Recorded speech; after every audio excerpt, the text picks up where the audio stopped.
Estou aqui com o Gustavo Sung, nosso economista-chefe na Suno. Sung, fala para o pessoal um pouco do que você está preparando para a palestra lá no Suno Invest. Bom, primeiro, pessoal, espero que todos acompanhem de perto o que vai acontecer no Suno Invest e basicamente a gente vai conversar sobre cenário internacional, essas tarifas do Trump que podem impactar a economia não só no curto, mas no médio e longo prazo, decisões de empresas, como que você pode criar uma carteira resiliente mesmo nesses cenários de volatilidade. E o ponto principal, que eu acho que é o mais importante no Brasil, a gente tem gatilhos importantes que pode ser de valorização para a Bolsa, com perspectivas de fim do ciclo de Selic, estabilidade de inflação e também a gente não pode esquecer que em breve teremos eleições presidenciais começando e o cenário vai se definir principalmente ali no último trimestre. E a gente vai conversar muito mais para trazer a melhor informação para você. Beleza, Sung, muito obrigado. A gente se vê lá no Suno Invest. Eu quero ver você também lá. Olá, investidor e investidora. Vamos para mais um resumo macro desta sexta-feira. Hoje é dia 9 de maio de 2025 e é, como sempre, um prazer falar com vocês sobre os principais eventos desta semana em que tivemos a grande super quarta com decisões de política monetária nos Estados Unidos e aqui no Brasil. Agradeço também ao Thiago Reis por esse espaço que está dando para a gente aqui nesse quadro semanal para trazer a melhor informação para você. Então, pessoal, vamos começar aqui com os Estados Unidos. Na super quarta, tivemos mais 3 horas da tarde a decisão de política monetária.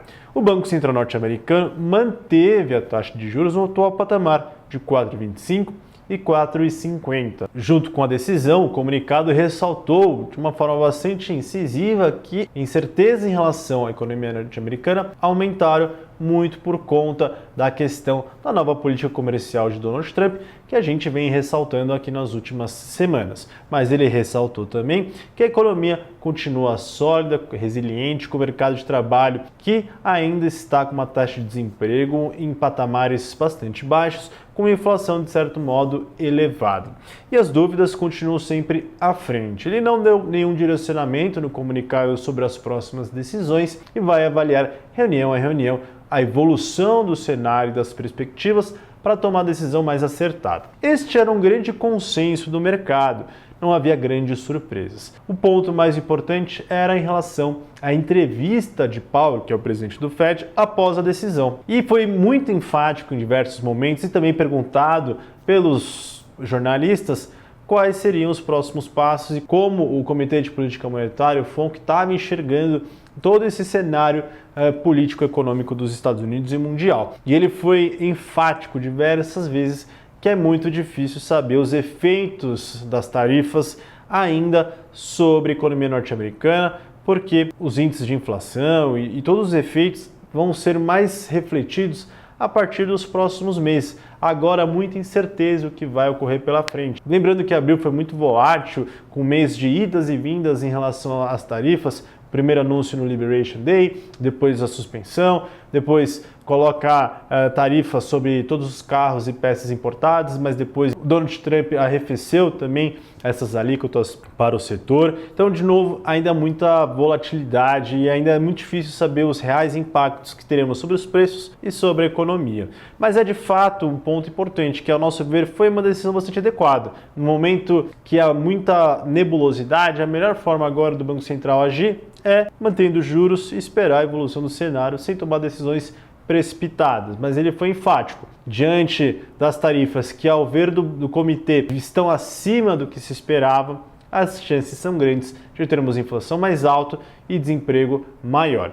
E a grande dúvida que a gente vem conversando com vocês, que no segundo semestre o Banco Central norte-americano vai ver um dilema, em que existe um remédio, que é a taxa de juros, e aí eu subo para controlar a inflação, que deve ficar mais próximo de 3%, ou eu corto a taxa de juros para poder sustentar uma economia que poderá apresentar sinais fortes de desaceleração. Para onde os juros vai? E aí, de novo, essa é a grande dificuldade para saber. Basicamente, foi essa sinalização que Powell deu na sua entrevista. Eu trago uma frase bastante enfática que eu até destaquei aqui para os nossos assinantes internamente nos relatórios. Há uma decisão clara de se esperar, ver e observar. Quando as coisas se desenvolverem, podemos agir rápido se for apropriado, declarou Powell. Então, vamos esperar o que vai acontecer e aí o Banco Central pode subir, cortar ou manter. E aí, de novo, todas as possibilidades estão na mesa. Qual que é a nossa expectativa? É que quando a gente chegar no segundo semestre, a atividade econômica realmente vai desacelerar, mas não de forma abrupta, porque o mercado de trabalho continua bastante sólido. A inflação, ela vai começar a acelerar por conta das tarifas. Vai ficar mais próxima de 3. As expectativas de inflação estão subindo também, o que pode gerar uma preocupação maior no futuro para o Banco Central norte-americano. Ou seja, a inflação deverá pesar mais no cenário, no balanço de riscos do Fed do que a atividade. E os graus de liberdade para ele atuar vão ser bem menores. Então, nossa expectativa é que os juros continuem altos e não haja tantas quedas como o mercado vê hoje, 3 a 4. Hoje está vendo no CME Group, que é uma tabela de probabilidades do mercado em relação à trajetória dos juros, está precificando 3 cortes. A gente acha que é muito otimista.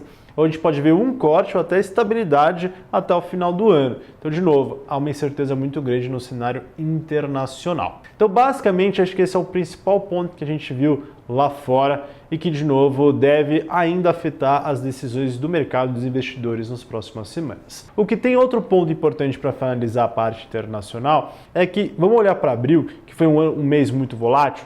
A gente teve até a metade de abril ruídos muito grandes em relação à guerra comercial e a possível demissão do Powell pelo governo norte-americano. Na segunda metade, a gente viu uma mudança, um recuo, onde Trump anuncia que existe a possibilidade e até a vontade de sentar à mesa com a China para negociar e que diversos acordos comerciais com outros países poderiam vir à tona e que ele não desejava e nunca pensou em demitir o presidente do Fed. Quando houve um recuo, as bolsas começaram a andar mais, aumentou o apetite ao risco dos investidores, a bolsa brasileira até performou melhor no final de abril, na questão internacional. E aí o ponto interessante, esse final de semana, pessoal, o governo chinês e o governo norte-americano vão se encontrar na Suíça para iniciar conversas sobre possíveis acordos comerciais. Trump declarou hoje mais cedo que é possível que as tarifas para a China de importação poderiam chegar em torno de 80% ali nas negociações, bem abaixo dos 145 ou até os 245 que são impostas a alguns produtos. Isso também é um fator positivo, reduzindo um pouco a tensão que pode existir no mercado internacional. Pessoal, vamos agora para o Brasil. Acho que o ponto mais importante, tivemos a grande decisão do Copom com a alta de juros de 0,5 pontos percentuais, a Selic é 14,75, era o grande consenso do mercado que seria nesta magnitude. A gente está um pouquinho mais pessimista, mas 0,5 aqui para os nossos assinantes a gente colocava no radar com uma probabilidade até que elevada de ocorrer. 0,75, 0,5 no fundo era uma continuidade do que tinha sido anunciado na reunião de março. Tá? O Banco Central em março tinha anunciado que em maio os juros iam continuar subindo em menor magnitude dos 1 pontos percentuais que vinham sendo feitos desde dezembro de 2024, tá? Então, era muito esperado, era um grande consenso. Basicamente, a decisão veio bastante técnica, adequada. Ela veio com um tom que a gente gosta de olhar, bem mais neutro do que a reunião anterior. E eu acho que ele seguiu muito a escrita, o script, na verdade, da decisão lá dos Estados Unidos, em que lá eles ressaltaram as grandes incertezas que existem no cenário e aqui também, certezas que podem levar a inflação para baixo ou para cima. E trouxe novamente a preocupação em relação aos efeitos da guerra comercial dos Estados Unidos com o mundo, o efeito que isso pode ter sobre a atividade econômica mundial, o efeito que pode ter sobre a inflação dos demais países, como os bancos centrais vão agir, que ainda está num cenário muito nebuloso, como eu gosto dessa palavra, e que a gente precisa entender como que vai se desenvolver. E o Banco Central aqui no Brasil, no seu comunicado, ressaltou esse ponto bastante enfático, tá? E no cenário doméstico, que é mais importante para o Banco Central, ele trouxe todos os riscos, eu acho que ele mapeou todos os fatores mais importantes. Ele demonstrou que a atividade econômica segue num dinamismo, mas começa a dar sinais iniciais ou incipientes de moderação, o que de fato é importante, porque a atividade econômica, ao nosso ver, deve crescer menos esse ano. Uma atividade econômica que cresce num ritmo menor vai ajudar no processo desinflacionário. O ponto é que os juros que subiu ali para 14,75, todo esse movimento, existe um efeito temporal para atingir a economia real. Estamos com efeitos iniciais. A gente deve observar mais forte atividade recuando, efeitos negativos sobre crédito e investimento, a gente vai observar um pouco maior os efeitos dos juros com o passar do tempo, porque existem esses efeitos defasados da política monetária restritiva sobre a economia real. O Banco Central deve querer observar esses efeitos defasados da política monetária na economia, que eu acho que é o mais apropriado no momento. E aí ele também ressaltou algumas preocupações internas, como a inflação ainda segue num patamar acima do limite superior da meta, as medidas subjacentes como o núcleo, serviços subjacentes, que captam melhor a tendência dos preços, seguem patamares elevados, a desancoragem de expectativas, quando a gente olha a expectativa de inflação no Focus, ainda segue acima da meta de 3%, longe da meta. Então, o cenário atual, apesar de a gente ver um câmbio mais baixo, sinais de incipientes de moderação da atividade, cenário inflacionário ainda um pouquinho chatinho.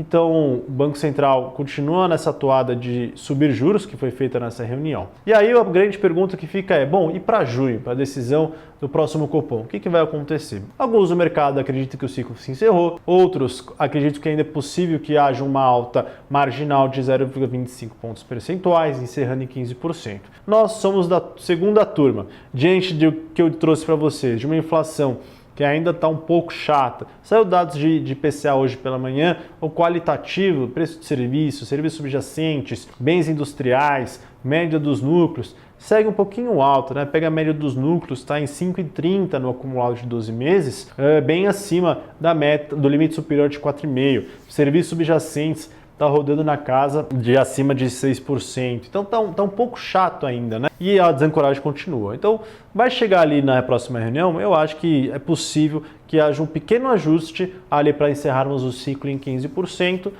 e mantermos até o final do ano com cortes a partir do primeiro trimestre de 2026. Se os dados vierem mais benignos, tanto de atividade como de inflação, até o próximo Copom, encerramos o ciclo por aqui. Eu acho que é o ponto mais importante.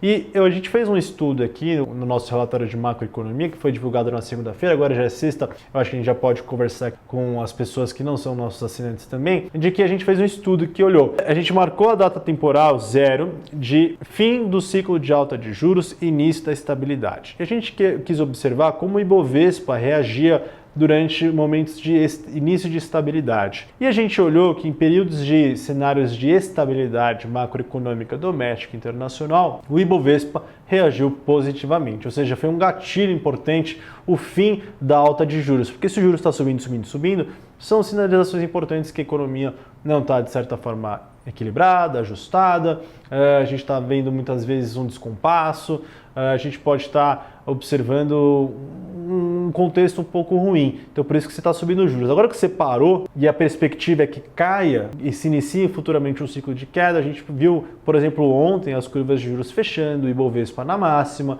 mas porque a gente tem um cenário um pouquinho melhor que ajude, né, a manter uma certa estabilidade, tanto doméstica quanto lá fora. Se a gente fazer esse mesmo estudo na época do apagão de 2001, que aí o Ibovespa subiu menos, crise de 2008, crise de 2015, aí de fato, mesmo com a estabilidade dos juros, outros fatores afetaram a performance do Ibovespa. Retornos passados são sinônimos de retornos futuros? Não, mas eu estou dizendo apenas que a possibilidade e o fim da alta de juros é um gatilho importante, é um fator positivo para o aumento ao apetite ao risco. E aí é um ponto importante. Num cenário de estável, a gente viu ontem, por exemplo, o Ibovespa batendo na massa. Vai continuar assim? Não sei. Pode ser que outros fatores pesem mais negativamente e levem a bolsa de volta para baixo ou vice-versa. Mas é um pequeno estudo para mostrar que juros é um fator importante. E só de se pensar em estabilidade, não é que eu peguei a marca temporal zero só para todos ali serem de fato uma mesma data.